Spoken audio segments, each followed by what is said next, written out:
Buenas tardes, sean bienvenidos a su programa Hablemos Derecho, el consultorio jurídico de TV UAC.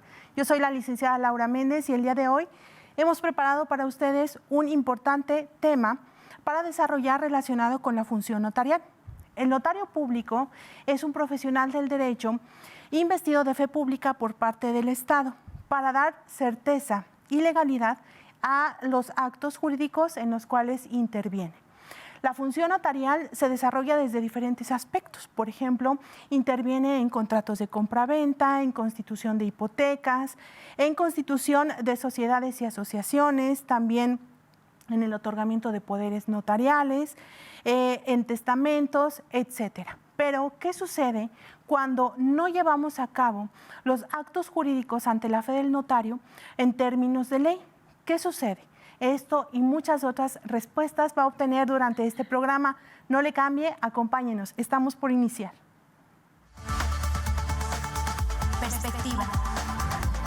Diálogo. Interacción ciudadana. Hablemos Derecho. El consultorio jurídico de TV UAC. Con Gerardo Pérez Alvarado y Laura Méndez Olivares. Comenzamos.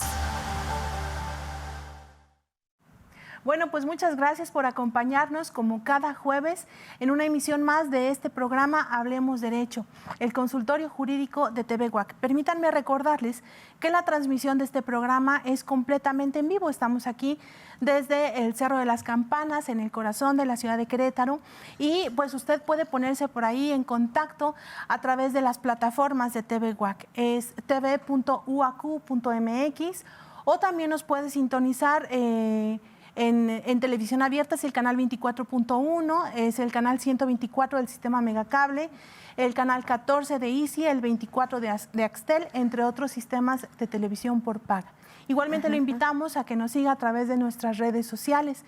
Aparecemos en Facebook, en YouTube y en Spotify como Hablemos Derecho, el consultorio jurídico de TV UAC, así el nombre completo.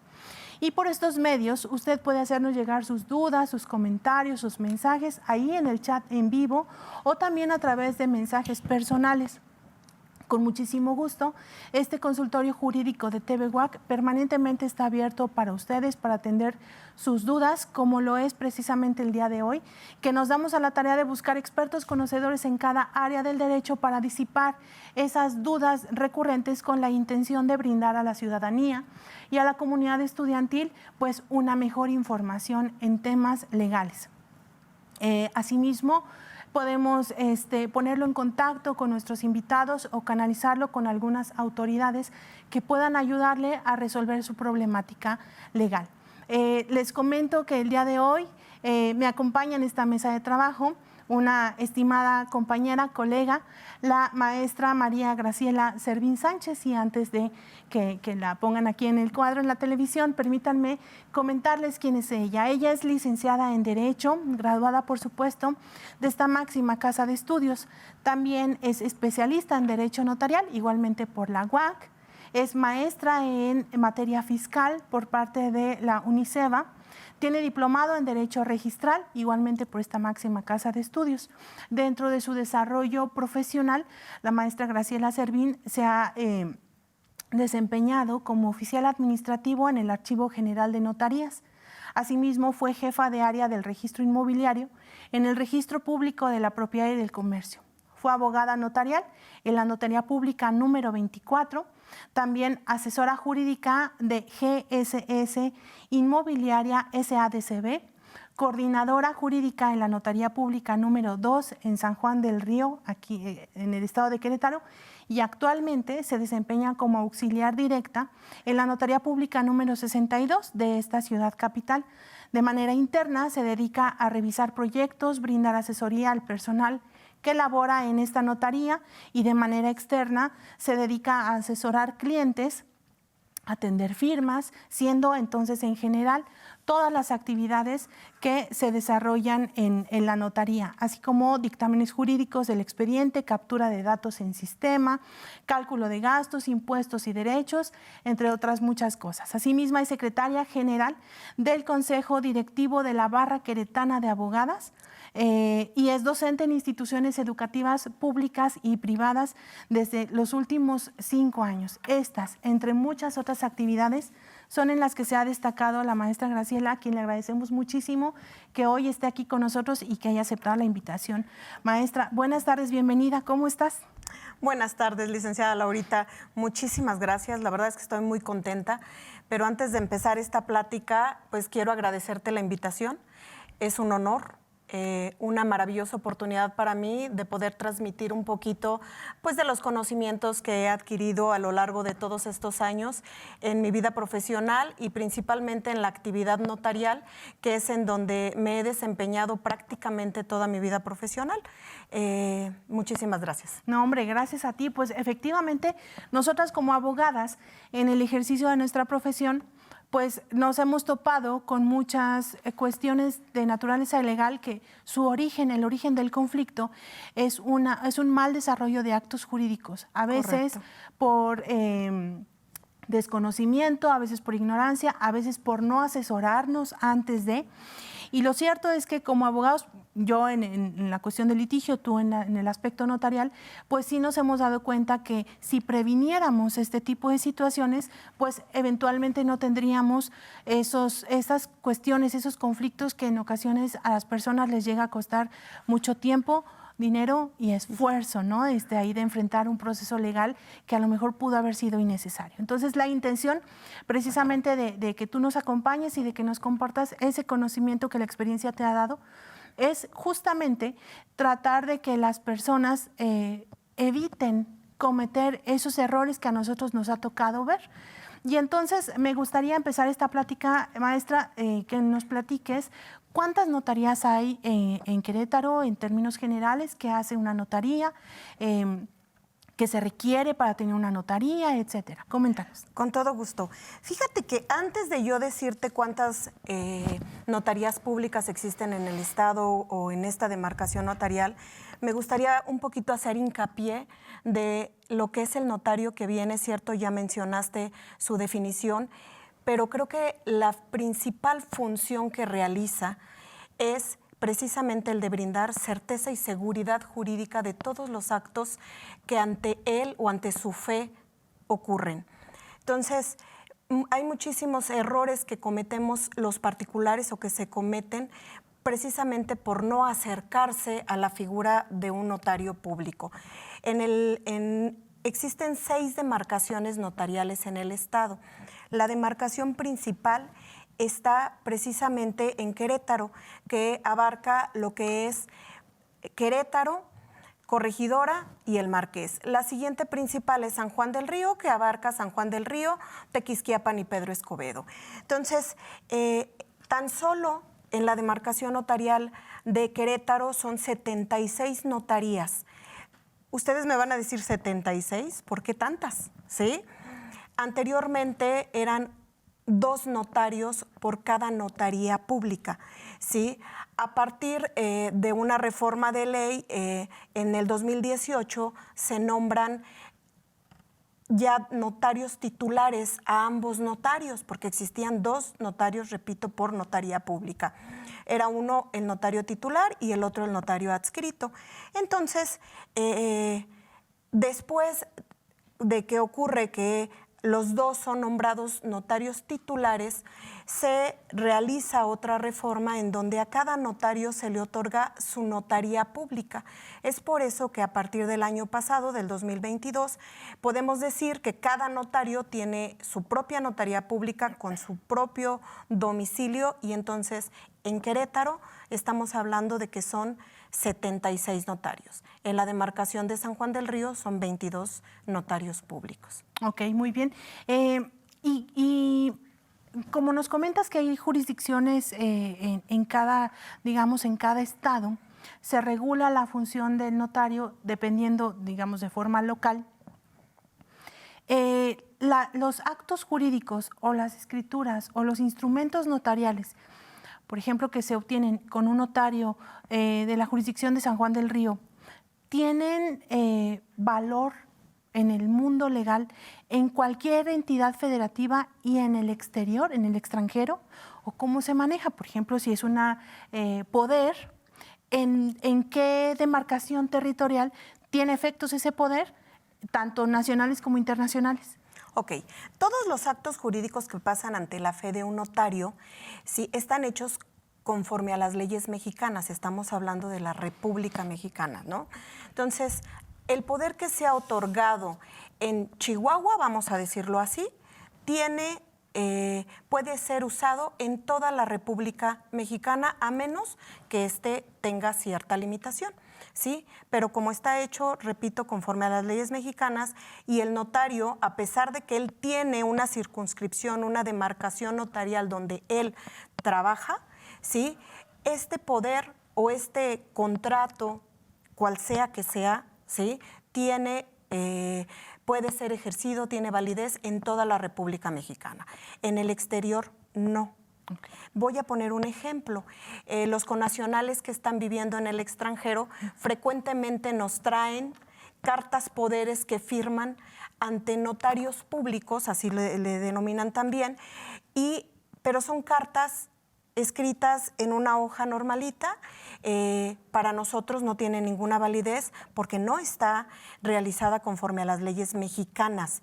El notario, vamos a decirlo en otro país, no está investido de la misma fe pública que el notario aquí en México. Entonces, nosotros le pediríamos a esos connacionales que están viviendo en el extranjero que se acerquen, ¿sí?, a la embajada correspondiente para que conforme a las leyes mexicanas puedan otorgar el acto que ellos consideren.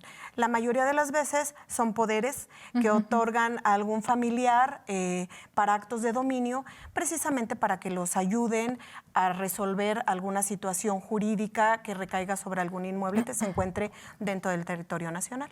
Ok, de acuerdo, muy bien. ¿Y cómo podemos saber si una escritura pública es auténtica o no? Y parecerá muy difícil de imaginar, pero no lo es tanto porque sí ocurre. A mí me ha tocado conocer escrituras públicas, por ejemplo, de cancelación de hipotecas, que se otorgan, por ejemplo, en Michoacán.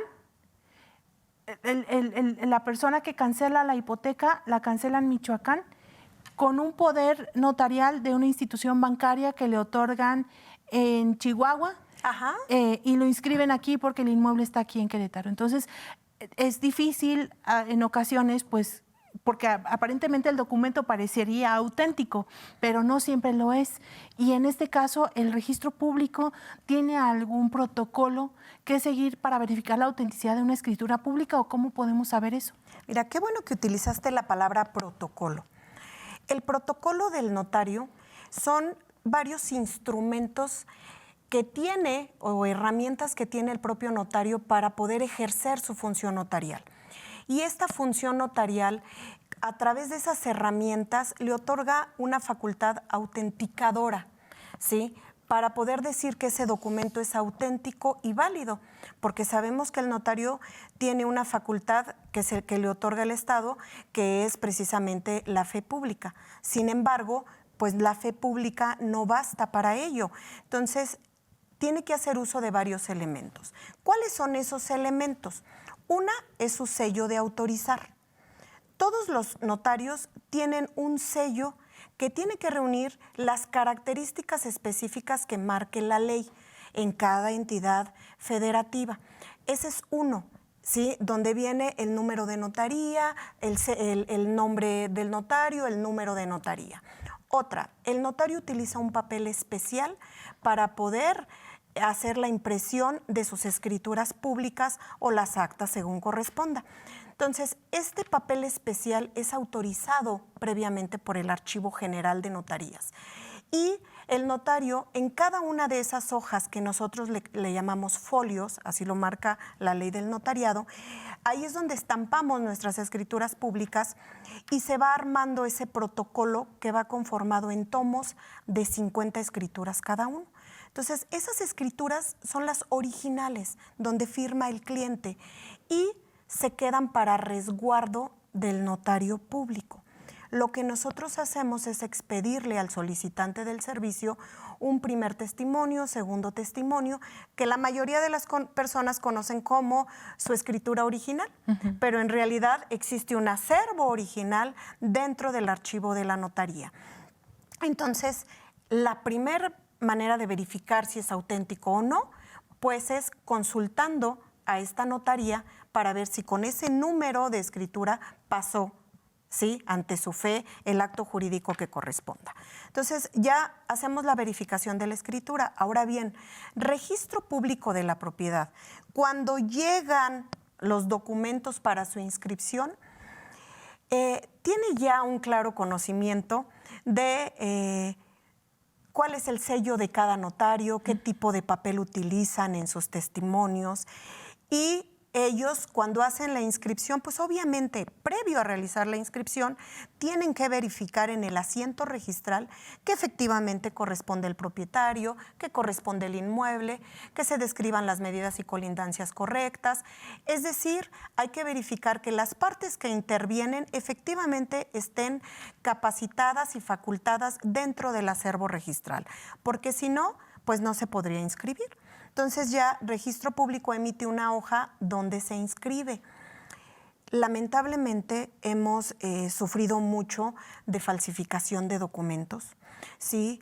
Querétaro ocupa uno de los principales o de los primeros lugares en suplantación de personas. Entonces, al estar hablando de que una persona suplanta a otra, pues obviamente estamos hablando de la falsificación de documentos y el notario público, en su gran responsabilidad con los ciudadanos de brindar seguridad jurídica, pues lo que tenemos que hacer es, en primer lugar, cerciorarnos de la identidad de las personas. Tú recordarás que hace muchos años la gente acudía con un notario y únicamente presentaba su identificación oficial. Sí. Con eso bastaba. Y en realidad ni se describían muchísimos datos de esa persona. Hoy en día no lo podemos hacer así. ¿Por qué razón? Pues porque tenemos que verificar precisamente que quien concurre con nosotros sea el titular registral, sea el propietario de ese inmueble, o sea el que realmente tiene el interés jurídico para comparecer ante notario. Entonces, pues ya no solo pedimos una identificación oficial, sino básicamente los requisitos para cubrir con los generales e identificar a las personas son el INE o alguna identificación oficial, su CURP, su RFC, un comprobante de domicilio, su acta de nacimiento y su acta de matrimonio para los que están casados. Entonces, previo a la elaboración de una escritura, nosotros como notaría pública tenemos que verificar esa identidad de los comparecientes. Y dos, pues si el testimonio o la escritura que nos llega no es de alguna otorgada por un notario, para el notario con el que estamos, pues obviamente tenemos que verificar la validez tanto en la inscripción en registro público como con el notario que corresponda. Ok, eso es muy importante, porque no solamente porque tengamos una escritura con sellos, o sea, en apariencia que parece una escritura, parece que sí, así es. Ya hoy en día ya no es suficiente y más vale verificar por todos estos medios que realmente se trata de un documento auténtico y que la persona que dice que lo otorga o que la persona que dice que fue con el notario realmente sea la persona que tenga las facultades para hacerlo. Entonces creo que sí es una labor, por supuesto, del notario como parte de sus funciones de la notaría, también por supuesto por parte del registro público. Es una labor de verificar, tienen que tener un protocolo como autoridades, pero asimismo los ciudadanos que intervenimos en un acto jurídico de esta naturaleza, pues es importante conocer que hay alternativas que podemos emplear, simple y sencillamente comunicarnos a la notaría o acudir a alguna autoridad, a algún archivo, para verificar que ese número de escritura corresponda a esa operación. Correcto. Y que haya sido otorgado por el notario que dice que la otorgó. Así de fácil en apariencia, ¿no? Pero es importante. Muy bien. Y ya nos comentaste asimismo qué documentos son necesarios presentar cuando acudimos con un notario, todos aquellos de identificación. Y adicionaría, no sé si es el caso, la constancia de situación fiscal, que ya en muchos... Sí, que es el RFC que yo mencionaba. Okay. Hoy en día esa constancia de situación fiscal pedimos que sea actualizada, no mayor a 3 meses. Recordemos que además el notario público es un auxiliar del fisco, ¿sí? Calcula y retiene los impuestos que se deriven de una escritura pública. Entonces es bien importante que le pidamos la constancia de situación fiscal a los clientes, porque el notario público tiene que dar aviso de todas las operaciones que ante su fe se hacen constar. Entonces, y además, pues la documentación es de alguna manera para brindar seguridad jurídica a los solicitantes del servicio. Hay veces que nos dicen, ¿pero por qué me pides tanto? ¿Sí? Sin embargo, pues en realidad, pues es para poderles dar la mayor seguridad a ellos, ¿no? Claro. Es más, hoy en día debemos desconfiar de quien no nos pida tantos quien no documentos. O quien no quiera mostrarlos, ¿no? Exactamente, así es correcto. Tenemos algunos mensajes ya aquí y dudas que nos hacen llegar. Muchísimas gracias a las personas que nos siguen ahí en vivo. Si me permiten, voy a darles lectura un poquito antes de terminar el bloque para poder desarrollarlas en el segundo bloque. Y antes de eso, maestra, por favor, coméntanos también una duda muy, muy, muy recurrente. Si hay una persona que en este momento nos ve y que tiene la necesidad de acudir ante un notario para realizar algún acto de esta naturaleza, ¿cuánto cuesta? Es decir, yo creo que todas las personas es lo primero que pensamos, ¿no? Bueno, y muchas de las veces es la causa por la cual prefieren no llevarlo a cabo, porque se tiene la creencia de que es muy caro, pero no se dan cuenta que a final de cuentas resulta más barato tener esa garantía, esa certeza, que pues no tenerla. Pero ¿cómo se calculan? Vamos a hablar específicamente de una compraventa. Justo eso te iba a decir. ¿A qué nos referimos? Porque el catálogo de operaciones que se pueden realizar ante un notario público pues es muy grande. Existen actos que son traslativos de dominio y actos que no son traslativos. Entonces, si estamos hablando de un acto traslativo de dominio, ¿qué quiere decir esto? Que se traslada el dominio de una persona a otra. Y entonces, si yo traslado el dominio de una persona a otra, lo que voy a hacer es generar un cambio de propietario, que le llamamos. ¿Sí? Ese cambio de propietario genera un impuesto de traslado de dominio. Yo no te puedo decir una cantidad exacta o un cuánto cuesta algo, porque todo depende del valor que tenga el inmueble. En el estado de Querétaro, el valor del inmueble es proporcionado por un perito evaluador que emite un avalúo hacendario con un valor comercial, ¿sí? Así se lo marca la ley a este perito. Entonces, cuando el perito nos proporciona a nosotros en notaría pública ese valor, nosotros vamos a estar en posibilidades de calcularle los impuestos y derechos que se pueden generar con su escritura pública o para su escritura pública. Pero todo depende del valor del inmueble. Claro. Mientras más bajito sea el valor del inmueble, pues más pequeño va a ser el costo de su escritura. Ahora bien, también depende el municipio en el que se ubique, porque el impuesto del traslado de dominio es un impuesto municipal. Entonces, dependemos de la tasa que rija de manera anual o en ese ejercicio fiscal, ¿sí? Donde celebremos la operación, para poder calcularlo, porque cada año puede sufrir un cambio. Ok. Sí. Y aparte del impuesto de traslado de dominio, ¿qué otros impuestos se pagan? Muy buena pregunta. Los gastos de una escritura pública, la mayoría de las personas creen que todo es para el notario público. Claro. Y no es así. Piensan que es efectivamente para la notaría, no se dan cuenta que ese monto tiene varios rubros, ¿no? Les voy a explicar un poquito del procedimiento que lleva un acto que traslada el dominio hacia otra persona. Llámese compraventa, donación, aplicación de bienes, alguna transmisión de propiedad. Al calcularle nosotros los impuestos y derechos, obviamente el primer pago que nosotros vamos a realizar es el del traslado de dominio y es el más fuerte, ¿sí? Es el costo más alto de una escritura, digámoslo así. Una vez que el notario paga el traslado de dominio, tiene que mandar a catastro, al catastro municipal que corresponda o catastro estatal, y en catastro se paga un derecho para que esta dependencia nos emita una notificación catastral. Esta notificación catastral es lo que la gente comúnmente ve en su predial. Ya cuando ve que el predial aparece a su nombre, pues ya es porque Catastro ya hizo ese cambio de propietario y nos emite esa correspondiente notificación. Entonces ya llevamos dos, el traslado de dominio y la notificación catastral. Después vienen los avisos que nosotros emitimos a registro público de la propiedad. Solicitamos un certificado de libertad de gravámenes para verificar que efectivamente no haya ningún gravamen o carga sobre el inmueble y que sí sea el propietario. Y dos, una vez firmada la escritura, mandamos un aviso definitivo para avisarle precisamente al registro que ya se otorgó esa escritura. Ahí van otros 2 pagos de derechos. ¿Sí? Después de eso viene el derecho que corresponde a la inscripción de esta escritura. ¿Sí? Y por último vamos a dejar los costos que corresponden a los honorarios del notario y los honorarios del perito evaluador que expidió el avalúo correspondiente. Entonces vemos que es traslado de dominio, derechos de catastro, los derechos de registro público, que son 3, aviso preventivo con certificado, el aviso definitivo y los derechos de inscripción, ¿sí? Y honorarios tanto del perito evaluador como del notario público. Ok, muy bien.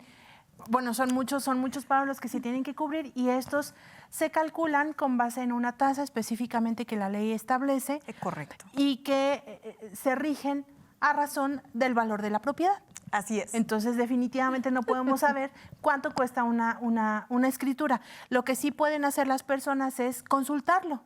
Así es. O sea, a lo mejor mi casa específicamente es esta, yo necesito saber cuánto me costaría llevar a cabo esta escrituración, pues voy con una notaría, voy con la licenciada Chelita y entonces ella me hace... A la notaría pública número 62, por favor. A la número 62 puedo ir ahí y ustedes pueden realizar esta cotización. Es correcto. Por decirlo de alguna manera, porque sí es importante, por supuesto, pues más o menos tener como un estándar. De hecho, antes de hacerle gastar al cliente, podemos pedir una estimación con el perito. Y ya el cliente nos dice si efectivamente puede o no.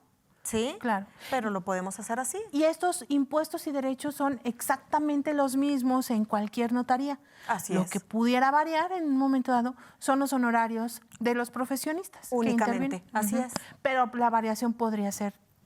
Tendría que ser mínima porque además se maneja por un arancel. Por supuesto, también están ahí regulados. Estamos regulados por un arancel. Y es también muy importante la participación del perito evaluador porque aunque yo, por ejemplo, te venda mi casa en 100,000 pesos cuando sé que vale 1,5 millones, pero como somos amigas te la vendo en 100,000 pesos y el perito evaluador dice que la casa vale 1,5 millones, entonces se basa toda la escrituración en el valor que en el valor más alto.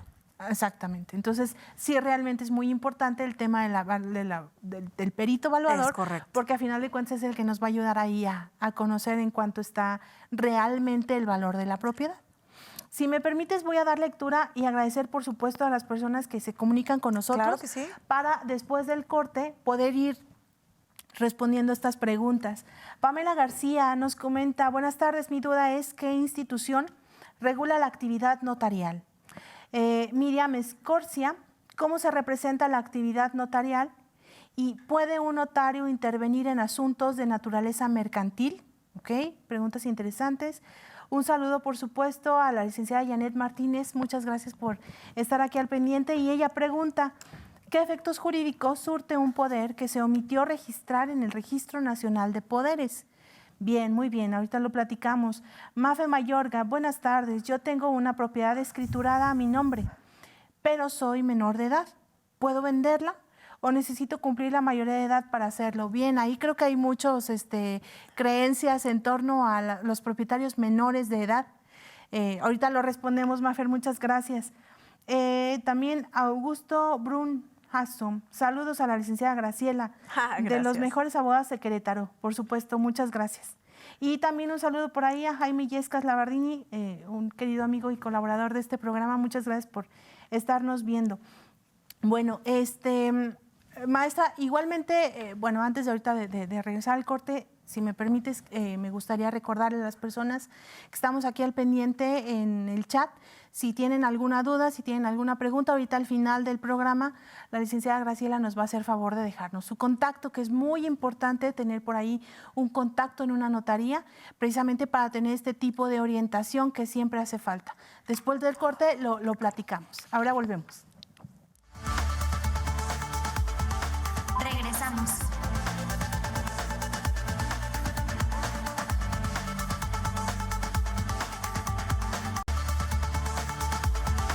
Continuamos.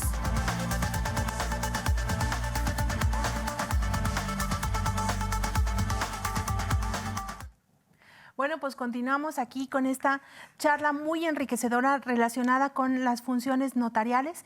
Está aquí con nosotros la maestra Graciela Servín, a quien le agradecemos muchísimo que nos esté compartiendo estos conocimientos tan valiosos. Antes de irnos al corte, estábamos leyendo aquí algunas dudas de la audiencia, a quienes por supuesto les agradecemos muchísimo que estén ahí al pendiente y que nos tengan la confianza de hacernos llegar sus dudas. Si te parece, licenciada, voy dando lectura nuevamente y lo vamos desarrollando, ¿de acuerdo? Pamela García nos pregunta, ¿qué institución regula la actividad notarial? Bueno, recordemos que la función notarial o la fe pública es otorgada por el Poder Ejecutivo del Estado al notario público. Entonces, en primera instancia, pues dependemos de Secretaría de Gobierno, ¿sí? Pero además existe un Consejo de Notarios. Este Consejo de Notarios es quien regula propiamente esa actividad del notario, ¿sí? Cualquier problema, cualquier queja que se suscite sobre el actuar de algún notario público, en primera instancia hay que acudir ante el Consejo de Notarios. Ok. Por supuesto, al hablar de estas funciones, también debemos conocer que hay responsabilidades por Correcto. parte del notario público y como todo profesional del derecho, sobre todo de un notario, pues es muy importante esta parte ética. Así Es de suma relevancia que un notario sea una persona que se conduzca con integridad y en caso de que no, por supuesto que hay esta normativa que lo regula y estas autoridades también que van a ir revisando, supervisando la labor del notario. Así es. Muy bien, Miriam Escorcia nos pregunta, ¿cómo se representa la actividad notarial? No me queda muy clara su pregunta. Miriam, por favor, ¿a qué te refieres tú? Pues a través del notario público. Ok, ¿sí? bueno, a través de la fe pública, de la escritura, los instrumentos notariales, por supuesto. Miriam Escorcia también, ¿puede un notario intervenir en asuntos de naturaleza mercantil? Claro que sí. ¿Sí? Un notario público puede actuar tanto en actividades de carácter civil o contratos civiles como contratos de tipo mercantil. ¿Cuáles son esos contratos mercantiles? Precisamente la constitución de sociedades, ¿sí? Las actas de asamblea, que ante un notario se solicite la protocolización de alguna persona moral. A diferencia de un corredor público, el notario puede actuar en ambas ramas del derecho, tanto en la materia civil como en la materia mercantil. Y el corredor únicamente sobre actos mercantiles. Es correcto. Así es. Muy bien. Mafer nos pregunta, yo tengo una propiedad escriturada a mi nombre, pero soy menor de edad.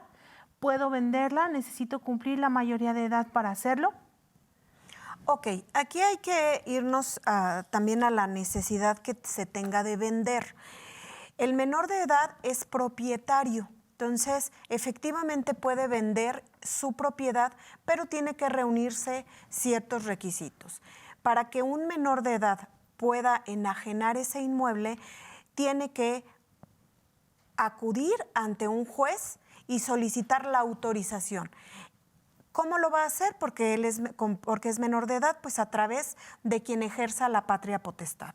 Es decir, si tiene a sus padres, pues son ellos quienes van a iniciar este procedimiento ante el juez y una vez que se autorice, obviamente acreditando el interés que se tiene, justificando el por qué.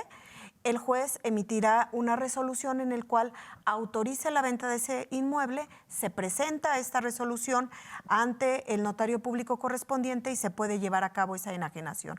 O bien, como lo comenta ella, esperar a cumplirse la mayoría de edad. Muy bien. Bueno, y eso también da respuesta a la pregunta que nos hace nuestra querida compañera Verónica Garfias.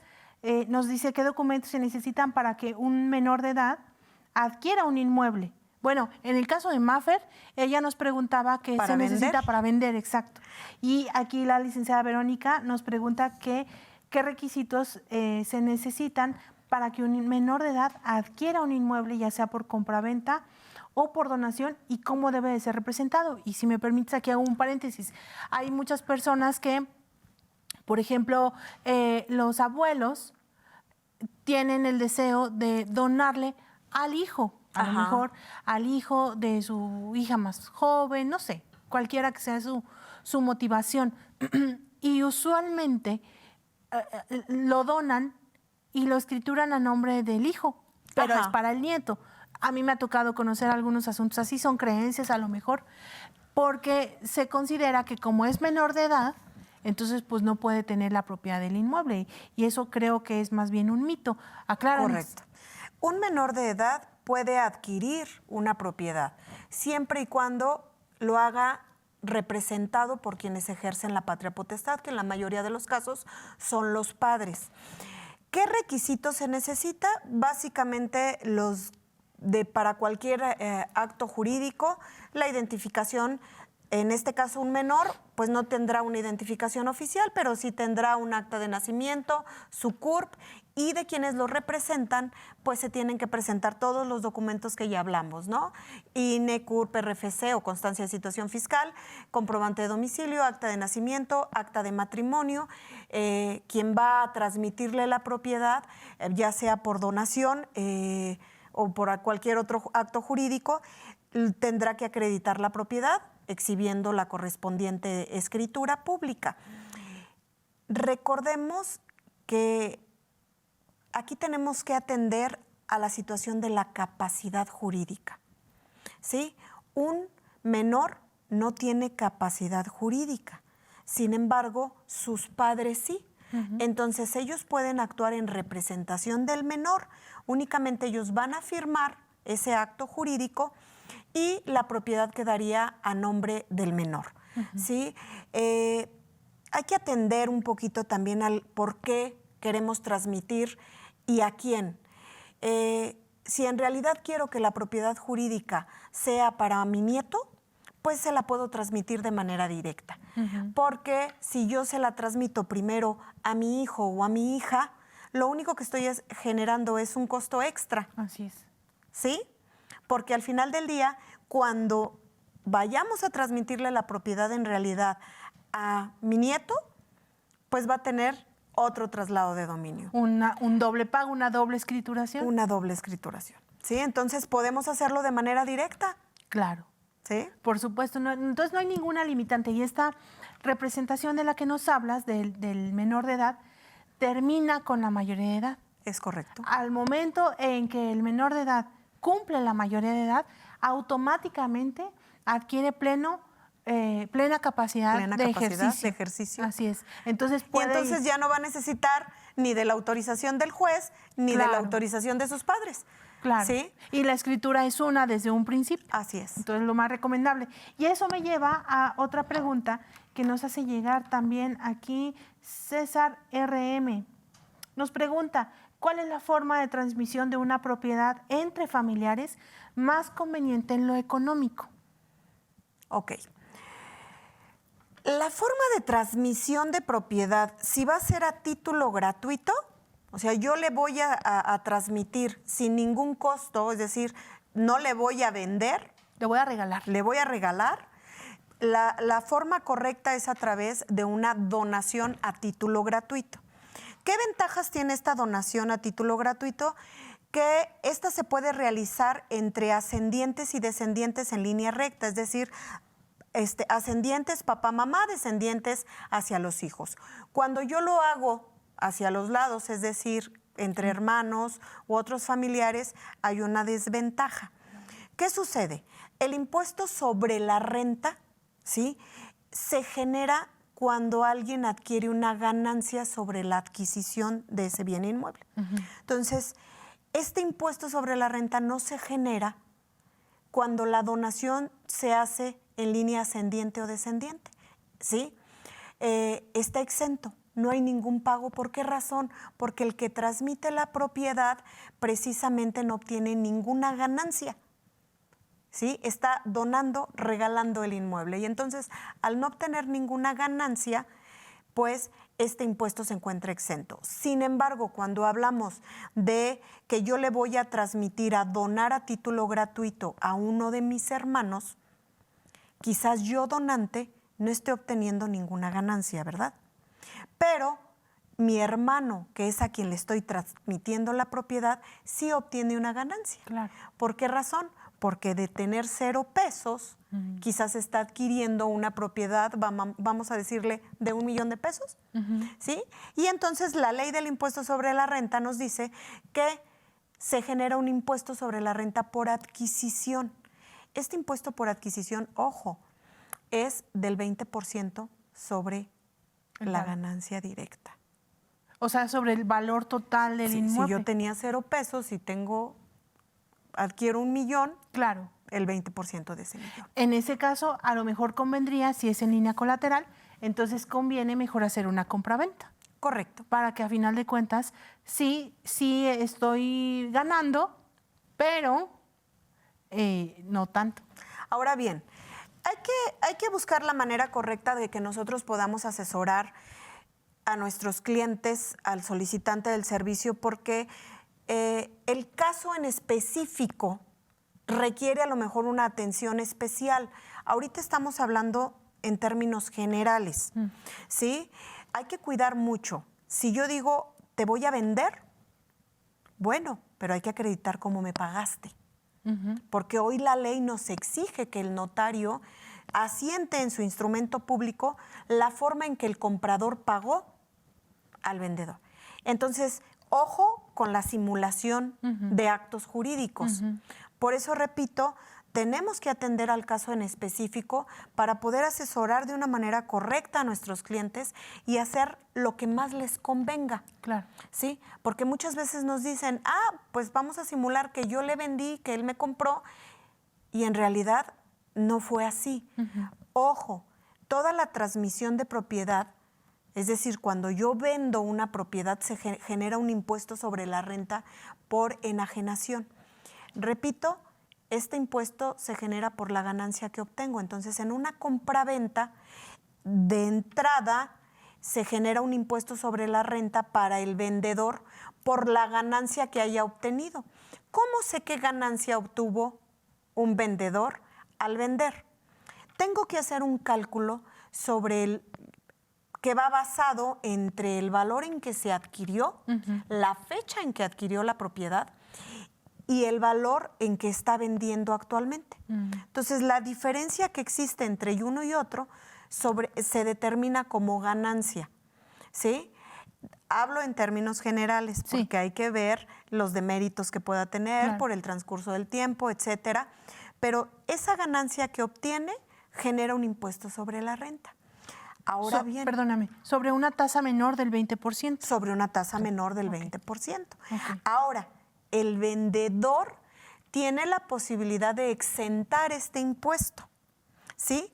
¿Cómo puede exentar este impuesto? La ley del ISR nos dice que si el vendedor acredita que ese inmueble fue su casa-habitación, ojo, sobre terrenos o construcciones de uso comercial no se puede, ¿sí? Entonces, tenemos que acreditar que fue su casa-habitación. 2, que no realizó venta alguna en los últimos 3 años, ¿sí? ¿Y cómo va a acreditar que fue su casa-habitación?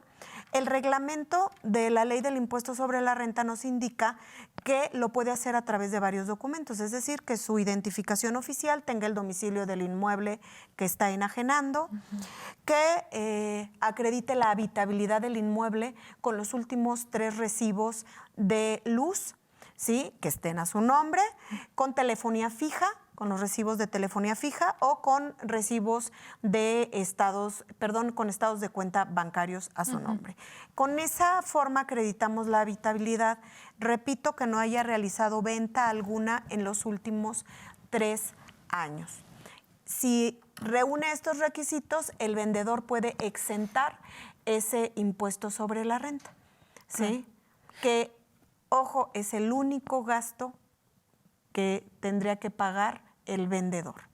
Y que puede exentar. Y que puede exentar. Y esto tiene su motivación en el hecho de que pues no está generando propiamente una ganancia. O sea, no se dedica a la compra-venta de inmuebles. Es correcto. Así es. Así es. Entonces, si yo en los últimos 3 años solamente vendí mi casa, pues naturalmente se puede entender o se justifica que no me dedico a eso propiamente, que Así no es de donde yo obtengo pues mis ingresos. Sus ingresos, sí, así es. Ok, muy bien. Nos pregunta también Janet Martínez, ¿qué efectos jurídicos surte un poder que se omitió registrar en el Registro Nacional de Poderes? Ok. Hay que inscribirlo, ese poder, ¿sí? No es que no tenga ningún efecto. Claro que surte efectos ese poder, ese mandato se otorgó. Sin embargo, si nosotros nos damos cuenta de que de alguna manera el notario omitió la inscripción en el Registro Nacional de Poderes, pues lo único que hay que hacerlo es, al momento de que nos damos cuenta, solicitarle, ya sea directamente al notario que realice la inscripción, que por alguna razón omitió hacerlo, o bien decirle directamente al cliente que acuda con el notario para que lo pida y ya que no lo regrese ya inscrito. Pero surte todos sus efectos. Surte todos sus efectos, es válido, ¿sí? Ok, muy bien. También otra pregunta importante que nos hacen. Dice, la persona que me vendió solamente me entregó su título de propiedad.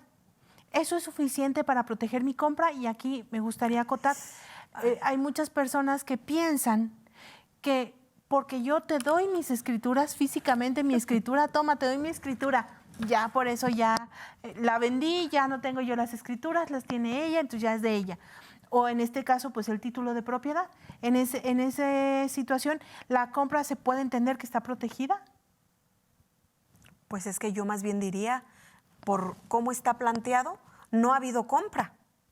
El hecho de que yo te dé a ti este título de propiedad no te hace dueño.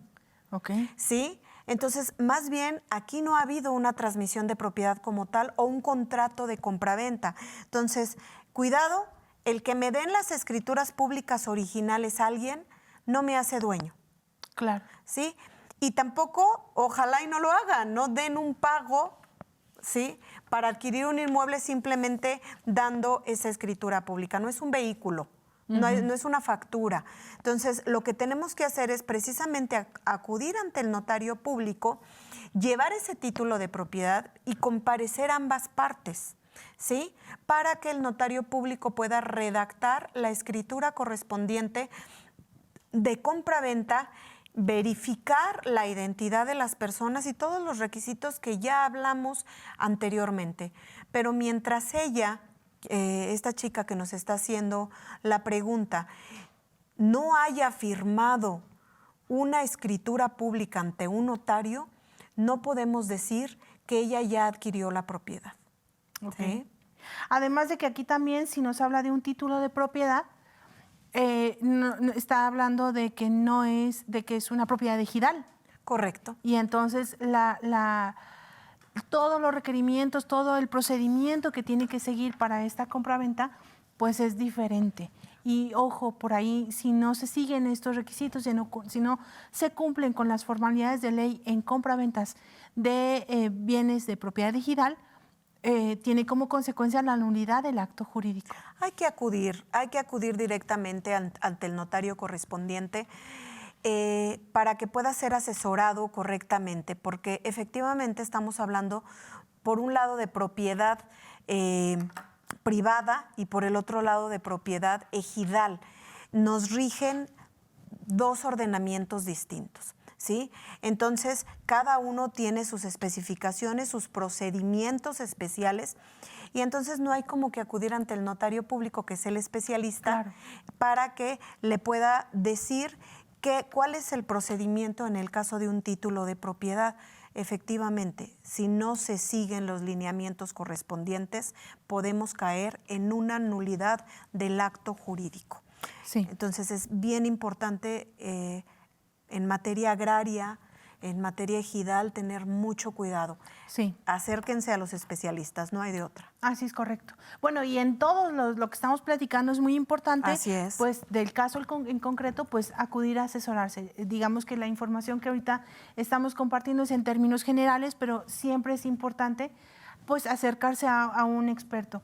Tenemos muchas preguntas, las voy a ir leyendo rápido porque es poco el tiempo que nos queda. César Auditor nos dice, buenas tardes, en el caso de que la propiedad esté mencionada en un testamento, ¿qué garantías tiene el heredero frente a la compraventa del inmueble? No sé, digo, me permito aquí interpretar, es que el testador venda el inmueble, es decir, yo otorgo mi testamento, dejo a mi hijo como heredero, pero antes del fallecimiento vendo la propiedad. Bueno, si vendo yo la propiedad, bueno, si el testador vende la propiedad antes de fallecer, estamos hablando de que entonces ya no va a haber masa hereditaria que aplicar a ese heredero instituido en el testamento. Pero ¿sí? en este caso el testador puede transmitir la propiedad sin ningún problema. El testamento es una manifestación de voluntad que otorga el testador, ¿sí? Entonces, pero esa manifestación de voluntad, yo puedo determinar que quiero que mis hijos sean mis herederos. Es mi voluntad, ¿sí? Sin embargo, eso no les transmite la propiedad. El siguiente paso, una vez ocurrido el fallecimiento del testador, es que concurran esos herederos nombrados en el testamento para que acepten la herencia. De acuerdo. Sí. Bueno, pues nos tenemos que despedir. Por aquí quedaron algunas preguntas en el tintero. Dejamos en redes sociales su contacto, maestra, si nos Claro que permite. sí. Y pues nos Se nos vemos fue el próximo rapidísimo el jueves. tiempo. Muchas gracias a todos. Gracias por acompañarnos. Los esperamos en la siguiente emisión de Hablemos Derecho, el consultorio jurídico de TV UAC.